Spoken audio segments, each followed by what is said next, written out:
दोस्तों भारत में 20 करोड़ के आसपास मुसलमानों की आबादी है, जो कि 14% है इंडिया की 140 करोड़ आबादी का। मुस्लिम पॉपुलेशन के हिसाब से भारत थर्ड लार्जेस्ट कंट्री है। मुस्लिम कम्युनिटी इंडिया की 6 रिलीजियस माइनॉरिटी में से एक है। किसी भी कंट्री में रिलीजियस, लिंग्विस्टिक, एथनिक या रेशियल माइनॉरिटीज़ को वीकर सेक्शन समझा जाता है। दोस्तों महात्मा गांधी ने 1931 में कहा था, एक राष्ट्र की महानता इस बात से मापी जाती है कि वह अपने सबसे कमज़ोर सदस्यों के साथ कैसा व्यवहार करता है और उन लोगों के प्रति दया दिखाता है जो खुद की रक्षा या बचाव नहीं कर सकते। बहुत ही गहरी बात बोली थी गांधी जी ने। आइए आज इस वीडियो में जानते हैं एज ए कम्युनिटी मुस्लिम कहाँ खड़े हैं। दोस्तों ऐसा नहीं है कि मुस्लिम कम्युनिटी पहले से ही इतनी सोशो इकोनॉमिकली बैकवर्ड थी। इनफैक्ट जब हिंदुस्तान आज़ाद हुआ तब शेड्यूल कास्ट, शेड्यूल ट्राइब के कंपैरिजन में मुस्लिम सोशो इकोनॉमिकली काफ़ी बेहतर थे। आज के दिन मुस्लिम्स इंडिया की most socio economically and politically backward community है। क्या वजह है इस गिरावट की? क्या सल्यूशन हो सकते हैं? आइए जानते हैं कुछ इंटरेस्टिंग फैक्ट्स एंड फिगर्स। दोस्तों ऑफिशियल डेटा की कमी होने से आज़ादी के बाद काफ़ी सालों तक किसी का भी ध्यान इनकी एजुकेशनल प्रोग्रेस पे नहीं गया, जो कि इसी टाइम में ख़राब हुई। और जब सरकार ने इनकी कंडीशन पता करने के लिए अलग अलग समय पर अलग अलग कमिटीज़ बनाई, तब जो हकीकत सामने आई उसने सबको हिला दिया। मुसलमानों की सोशो इकोनॉमिक और एजुकेशनल स्टेटस का पता लगाने के लिए भारत सरकार ने 2005 में सच्चर कमेटी बनाई। साल 2006 में सच्चर कमेटी की रिपोर्ट ने मुस्लिम कम्युनिटी के लोगों की बेहद ख़राब सोशो इकोनॉमिक कंडीशन पर रोशनी डाली। ये रिपोर्ट मुसलमानों की lower level of education, income and employment को हाईलाइट करती है। इसने उनकी सोशल और इकोनॉमिक कंडीशन में सुधार के लिए विशेष उपायों को अपनाने की अर्जेंट नीड को उजागर करने का काम किया है। साथ ही साथ ये रिपोर्ट माइनॉरिटी अपीसमेंट के बारे में झूठे और मोटिवेटेड कैंपेन का भी असरदार तरीके से खारिज। दोस्तों कोई भी पॉलिसी बनाने के लिए क्रेडिबल डेटा की ज़रूरत होती है। जब क्रेडिबल डेटा ना हो तो ये सरकार की सब्जेक्टिविटी या परसेप्शन पर डिपेंड करता है। जैसे कि सच्चर कमेटी रिपोर्ट आने के पहले ऐसा समझा जाता था कि ज़्यादातर मुस्लिम बच्चे मदरसों में पढ़ते हैं, बट हकीकत इससे परे है। 7 साल से 19 साल तक के सिर्फ 4% बच्चे मदरसों में पढ़ते हैं। ज़्यादातर गवर्नमेंट या गवर्नमेंट एडेड स्कूल्स में पढ़ते हैं। सच्चर कमेटी ने एक और बात पर सबकी नज़र डाली और वो है with respect to Muslims official data की कमी। अब बात आती है कि ऑफिशियल डेटा की कमी कैसे हो सकती है, क्योंकि हमारे देश में टाइम टू टाइम सर्वे किए जाते हैं और उनकी रिपोर्ट्स पब्लिश की जाती है। जैसे नेशनल अचीवमेंट सर्वे जो एनसीईआरटी के द्वारा किया जाता है, education statistics at a glance जो डिपार्टमेंट ऑफ एजुकेशन द्वारा किया जाता है, और ऐसे बहुत से सर्वे होते रहते हैं टाइम टू टाइम। बट इन रिपोर्ट्स में जो डेटा होता है वो सिर्फ general, OBCs, schedule caste, schedule tribe में कैटेगराइज होता है, जिससे एक्सप्लिसिटली मुस्लिम्स और दूसरी रिलीजियस या लिंग्विस्टिक माइनॉरिटी ग्रुप्स की एजुकेशनल प्रोग्रेस पे नज़र नहीं जा पाती। आज़ादी के बाद से अब तक शेड्यूल कास्ट और शेड्यूल ट्राइब ने एजुकेशन में काफ़ी प्रोग्रेस की है। ये इसलिए भी हो पाया क्योंकि इन कम्युनिटी से रिलेटेड क्रेडिबल डेटा अवेलेबल था और इस डेटा को ध्यान में रखकर पॉलिसीज़ और स्कीम्स बनाई गई, जिसका फ़ायदा इन ग्रुप्स को मिला और रिज़ल्ट हमारे सामने है। आप लोग ने एक बात नोटिस की होंगी कि मैं शेड्यूल कास्ट और शेड्यूल ट्राइब से कंपेयर कर रहा हूँ। ऐसा इसलिए क्योंकि ये दोनों कम्युनिटी जब हमें आज़ादी मिली तब मुस्लिम कम्युनिटी से भी पीछे थी। दोस्तों इस रिपोर्ट के मुताबिक 70% मुस्लिम बच्चे स्कूल में एडमिशन तो लेते हैं, पर सेकेंडरी लेवल मतलब 9-10 तक पहुँचते पहुँचते ये आंकड़ा 11.6% हो जाता है और ग्रेजुएट हुए तक ये आंकड़ा 3.6% रह जाता है। इसका मतलब ये हुआ कि तकरीबन 20 करोड़ में से सिर्फ 3.6% मुस्लिम ही ग्रेजुएट हैं, जो कि अराउंड 70 लाख के करीब आते हैं। दोस्तों ये अपने आप में एक शर्मिंदगी की बात है मुस्लिम कम्युनिटी के लिए और साथ ही साथ हमारे देश के लिए। इस कमेटी के मुताबिक मुसलमानों का ड्रॉप आउट रेशो सबसे ज़्यादा है। एक और इशू जो इस कमेटी ने हाईलाइट किया वो है इंडियन ब्यूरोक्रेसी में मुसलमानों की भागीदारी सिर्फ 2.5% है, अपनी पॉपुलेशन से काफ़ी कम।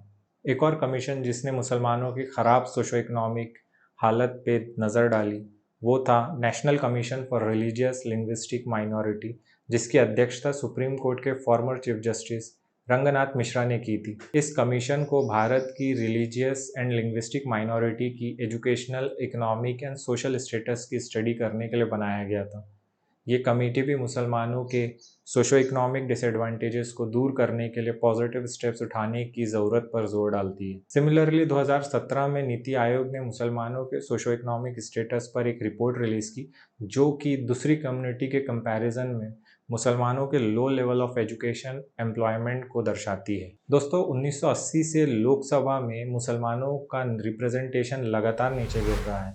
1980 में 49 मुसलमान एमपी जीतकर आए थे, जो कि 9% था टोटल लोकसभा सीट का। अगर आपको ना पता हो तो भारत में लोकसभा में 545 मेंबर होते हैं। 2014 में यह आंकड़ा गिरकर सिर्फ 21 रह गया, जो कि 4% से भी कम होता है टोटल लोकसभा सीट का। हालांकि 2019 में 25 मुसलमान एमपी ने लोकसभा सीट जीती, पर ये अभी भी 5% से नीचे ही है। बहुत से लोग इसे प्रेजेंट बीजेपी गवर्नमेंट से रिलेट करते हैं, पर गौर से देखा जाए तो शुरुआत के 3 जनरल इलेक्शन में भी 25 का आंकड़ा क्रॉस नहीं हो पाया था। हालांकि उसके बाद इम्प्रूवमेंट हुई और ये आंकड़ा 49 मुस्लिम एमपी तक पहुंचा, पर उसके बाद फिर हमें डिक्लाइन देखने को मिला। सेम चीज़ हमें स्टेट असेंबली में भी देखने को मिलती है। गुजरात में जहां 9.1% मुस्लिम आबादी है, वहां सिर्फ 1.6% मुस्लिम एमएलएज हैं। 80s में यह आंकड़ा 6% हुआ करता था। कर्नाटका में जहां 12.2% मुस्लिम पॉपुलेशन है, वहाँ सिर्फ 3.1% मुस्लिम एमएलए हैं। लेट 70 में यह आंकड़ा 6% हुआ करता था। मध्य प्रदेश में जहाँ 6.4% मुस्लिम पॉपुलेशन है, वहाँ सिर्फ 0.4% मुस्लिम एमएलए है। महाराष्ट्र में 11% से ज़्यादा मुस्लिम आबादी है, वहाँ 3.1% मुस्लिम एमएलएज हैं। 1985 में ये आंकड़ा 9% हुआ करता था। राजस्थान में जहाँ 9% मुस्लिम आबादी है, वहाँ सिर्फ 1% मुस्लिम एमएलए है। 1980 में यह आंकड़ा 5% हुआ करता था। दोस्तों उत्तर प्रदेश एक इंटरेस्टिंग केस है, जहाँ 18.5% मुस्लिम पॉपुलेशन है। वहाँ 2017 के पहले 17% के करीब मुस्लिम एमएलए थे, पर 2017 के इलेक्शन के बाद यह आंकड़ा गिरकर 5.7% रह गया। एक एक्सेप्शन है वेस्ट बंगाल, जहाँ पर टाइम के साथ मुसलमानों का रिप्रेजेंटेशन बढ़ा है। यहाँ 1985 में सिर्फ 2.9% मुस्लिम एमएलए थे, जो कि अब बढ़कर 20% हो गए। हालांकि नंबर अभी भी वेस्ट बंगाल की 25.2% मुस्लिम पॉपुलेशन से कम ही है। दोस्तों एक इंटरेस्टिंग बात यह है कि जहाँ मुस्लिम पार्लियामेंट और विधानसभाओं में अंडर रिप्रेजेंटेड है, वहीं एक ऐसी जगह है जहाँ इनका रिप्रेजेंटेशन इनकी आबादी के कंपैरिजन में ज़्यादा है, और वो है हिंदुस्तान की जेल्स। 2015 में आई नेशनल क्राइम रिकॉर्ड ब्यूरो की रिपोर्ट के मुताबिक जेलों में 21% अंडर ट्रायल्स कैदी मुस्लिम्स हैं, जो इनकी आबादी के 14% के कंपैरिजन में काफ़ी ज़्यादा है। दोस्तों जेल में 2 तरह के कैदी होते हैं, एक अंडर ट्रायल्स और दूसरे कन्विक्टेड। अंडर ट्रायल्स कैदी वो होते हैं जिन्हें उन क्राइम्स या आरोपों की जाँच, पूछताछ या इन्वेस्टिगेशन के दौरान कैद किया जाता है जिसके लिए उन्हें गिरफ्तार किया गया हो, या ऐसा समझ ले जिन कैदियों का ट्रायल शुरू होने का हो या अदालतों में चल रहा हो, उन्हें अंडर ट्रायल प्रिजनर्स कहा जाता है। कन्विक्टेड कैदी वो होता है जो अदालतों द्वारा दोषी पाया गया हो और वो अपनी सज़ा काट रहा हो। एक और जानने की बात यह है, अगर आप इन कैदियों में ऐसे कैदियों पर नज़र डालेंगे जिनका कन्विक्शन हो गया है, तो ये फिगर गिरकर 15.8% रह जाता है। इसका मतलब ये हुआ कि बहुत से मुसलमान जेल जा चुके हैं क्योंकि पुलिस ने कहीं ना कहीं उन पर गलत शक किया और उन्हें जेल में डाल दिया, पर जब कोर्ट ने फाइल्स देखा तो उन्हें आज़ाद कर दिया। दोस्तों आप लोगों ने अक्सर मुस्लिम अपीजमेंट या तुष्टिकरण का वर्ड सुना होगा। अक्सर right wing parties Muslim appeasement को इलेक्शन में मुद्दा बनाती है। हाल ही में कर्नाटका सरकार ने इसी वजह से मुस्लिम कोटा को अबॉलिश कर दिया। क्या सही में मुस्लिम अपीजमेंट हुआ है? जो फैक्ट्स एंड फिगर मैंने आपके सामने रखे हैं उससे तो नहीं लगता कि अपीजमेंट हुआ है, क्योंकि अपीजमेंट हुआ होता तो मुस्लिम कम्युनिटी की सोशो इकोनॉमिक प्रोफाइल सबसे बेहतर होती, जो कि नहीं है। हाँ, पिछली सरकार ने मुसलमानों को खुश करने के लिए शाहबानो केस में सुप्रीम कोर्ट के फैसले को ओवरटर्न ज़रूर किया था। दोस्तों अब तक बताए गए फैक्ट्स एंड फिगर से ये तो पता चलता है कि मुस्लिम कम्युनिटी बैकवर्ड है, बट क्या सोल्यूशन हो सकते हैं इनके कंडीशन को इम्प्रूव करने के लिए? आइए देखते हैं। दोस्तों ये इशू नया नहीं है कि इसके लिए बहुत दिमाग लगाना पड़े या सोचना पड़े। जो कमिटीज़ मैंने मेंशन की है उसमें ही बहुत सजेशंस दिए हुए हैं। जैसे रंगनाथ मिश्रा कमीशन ने माइनॉरिटीज़ के लिए कोटा या रिजर्वेशन सिस्टम इम्प्लीमेंट करने का सजेशन दिया था। साथ ही साथ इस कमेटी ने एक नेशनल कोऑर्डिनेशन कमेटी बनाने का सुझाव दिया जिसमें सभी बैंकों के रिप्रेजेंटेटिव्स रहेंगे और ये लोग इंश्योर करेंगे कि माइनॉरिटीज़ को प्रॉपर क्रेडिट मिल सके, जिससे वह अपने व्यापार, बिजनेस, कारोबार में लगा सके। साथ ही साथ रंगनाथ मिश्रा कमेटी ने एजुकेशन इंस्टीट्यूशन में भी रिजर्वेशन का सुझाव सरकार को दिया था। दोस्तों, दूसरे नंबर पर मेरा सजेशन रहेगा कि मुस्लिम कम्युनिटी को खुद अपनी बेहतरी के लिए बहुत ज़्यादा कोशिश करनी पड़ेगी। इन्हें सबसे पहले अपने एजुकेशन पर ध्यान देना होगा। एजुकेशन बिल्डिंग की फाउंडेशन की तरह होता है, जिस पर बाकी सब चीज़ें डिपेंड करती है। जितना बिल्डिंग का फाउंडेशन मजबूत होगा, उतना ही मजबूत वो इमारत रहेंगी। जैसा कि मैंने बताया, सिर्फ 3.6% मुस्लिम पॉपुलेशन ही ग्रेजुएट है। जाहिर है, इस फिगर के साथ ये कम्युनिटी ऑर्गेनाइज सेक्टर या गवर्नमेंट जॉब में, जैसे कि IAS, IPS, SSC, CGL में बहुत अच्छा करने की उम्मीद नहीं कर सकती। ये ध्यान दिया जाना चाहिए कि ज़्यादातर मुसलमान इन पोस्ट के लिए एलिजिबल भी नहीं है, क्योंकि बहुत कम यूनिवर्सिटी ग्रेजुएट हैं। मुस्लिम कम्युनिटी को इकोनॉमिक एम्पावरमेंट के लिए प्रयास करना चाहिए। ये स्मॉल बिजनेसेस, कारीगरी, vocational training, employment training program के ज़रिए हासिल किया जाता है। अनफॉर्चुनेटली मुस्लिम कम्युनिटी भी कुछ नौकरी देने वालों की बजाय बड़े पैमाने पर नौकरी खोजने वाला बना हुआ है। विप्रो के अजीम प्रेम जी, सिप्ला के यूसुफ हमीद, DB रियल्टी के शाहिद बलवा और कुछ कॉरपोरेट्स को छोड़कर कॉरपोरेट वर्ल्ड में बहुत कम प्रोमिनेंट मुस्लिम नाम हैं। एक रिपोर्ट के मुताबिक बॉम्बे स्टॉक एक्सचेंज या नेशनल स्टॉक एक्सचेंज में लिस्टेड टॉप 5 कंपनियों में से 1% भी मुसलमानों के ओनरशिप में नहीं है। ये दोहराने लायक है कि मुसलमान हमारी आबादी का 14% से अधिक हिस्सा है। पढ़ाई लिखाई हो या पॉलिटिक्स या इकोनॉमिक एम्पावरमेंट, हर फील्ड में इन्हें बहुत ज़्यादा मेहनत करने की ज़रूरत है। दोस्तों, मेरी राय में as a citizen Muslim community को अपने अधिकारों के लिए खड़ा होना चाहिए, भेदभाव के खिलाफ बोलना चाहिए और कानून के तहत सम्मान व्यवहार के लिए कोशिश करना चाहिए।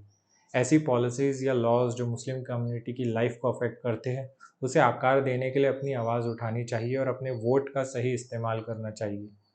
अक्सर देखने में आता है कि जब भी कोई रिलीजियस इश्यूज़ पर बात होती है, तो बहुत ही जोश के साथ एक कम्युनिटी प्रोटेस्ट करती है, बट जब वही बात इनकी एजुकेशनल या इकोनॉमिक प्रोग्रेस या पॉलिटिकल एम्पावरमेंट से जुड़े मुद्दों पर आती है, तो वो जोश दिखाई नहीं देता। दोस्तों, किसी भी देश में मीडिया का काम होता है कि वो समाज के कमज़ोर तबके की आवाज़ उठाए, ताकि जो लोग सत्ता में बैठे हुए हैं उन तक इस कमज़ोर लोगों की आवाज़ और उनसे जुड़े इश्यूज़ पहुंच सके। इसलिए मीडिया को फोर्थ पिलर ऑफ डेमोक्रेसी कहा जाता है। मीडिया एक पॉजिटिव प्रेशर बनाता है और सरकार और लोगों का ध्यान जनता से जुड़े मुद्दों पर डालता है, जिससे समाज के हर इंसान के साथ न्याय हो सके।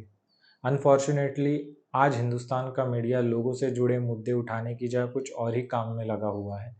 हम आए दिन न्यूज़ चैनल पर ऐसे टॉपिक पर डिबेट्स या डिस्कशन होते हुए देखते हैं जिससे आम आदमी का कोई फ़ायदा नहीं होता। कहीं ना कहीं गलती लोगों की ही है जो इस तरह के डिबेट्स देखते हैं। दोस्तों, गवर्नमेंट किसी की भी हो, उसके लिए सब सिटीजन्स बराबर होते हैं, चाहे वो किसी भी धर्म का हो, किसी भी जात का हो, उसका सेक्सुअल ओरिएंटेशन कुछ भी हो। गवर्नमेंट को पॉलिटिक्स से ऊपर उठ के कमज़ोर लोगों के लिए ऐसी पॉलिसीज़ बनानी चाहिए जिससे उनका डेवलपमेंट हो सके। दोस्तों, जब तक इतनी बड़ी आबादी पीछे रह जाएंगी तो हिंदुस्तान भी प्रोग्रेस नहीं कर सकता। दोस्तों, ऐसा नहीं है कि कोई पॉलिसीज़ या स्कीम्स नहीं बनाई गई है, बहुत से स्कीम्स बनाई गई है, पर इन स्कीम्स को और बेहतर करने की ज़रूरत है। दोस्तों, इस वीडियो को बनाने का मकसद ये है कि आप लोग का हकीकत से सामना हो, हम अपने इश्यूज़ को देखें, समझें और उस पर कानून के अंदर रहकर काम करें। अगर आप लोग को ये वीडियो अच्छा लगा और आप चाहते हो कि मैं इस तरह के और टॉपिक पर वीडियो बनाऊं, तो आप कमेंट सेक्शन में सजेस्ट कर सकते हैं। मिलते हैं अगले वीडियो में। धन्यवाद।